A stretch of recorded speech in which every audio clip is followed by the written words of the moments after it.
नंदुरबार जिल्ह्यात घरगुती एलपीजी गॅसच्या वाहनांमध्ये होत असलेला बेकायदेशीर वापर रोखण्यासाठी आरटीओ विभागाने मोठी कारवाई करत तब्बल 80 वाहने जप्त केली आहेत। विशेष तपासणी मोहिमेदरम्यान अनेक वाहनांमध्ये घरगुती गॅस सिलेंडरचा वापर होत असल्याचे उघडकीस आले। या कारवाईमुळे जिल्ह्यात गॅसच्या काळाबाजाराचा मुद्दा पुन्हा ऐरणीवर आला आहे। आरटीओ विभागाने जिल्ह्यात विविध ठिकाणी अचानक तपासणी मोहीम राबवली। यावेळी काही ऑटो, चारचाकी तसेच इतर वाहनांमध्ये घरगुती एलपीजी सिलेंडरचा वापर करून वाहन चालवले जात असल्याचे आढळून आले।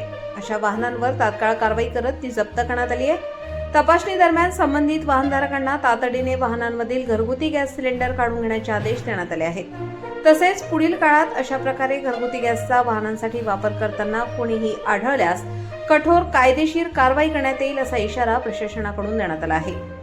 जिल्ह्यात घरगुती गॅसचा साठा मर्यादित असून वाहनांमध्ये त्याचा मोठ्या प्रमाणावर गैरवापर होत असल्याने गॅसच्या काळाबाजाराला चालना मिळण्याची शक्यता प्रशासनाने व्यक्त केली आहे।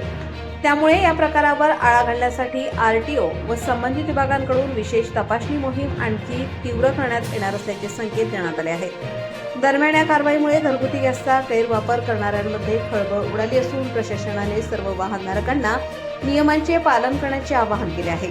रईस शेख, विसरवाडी।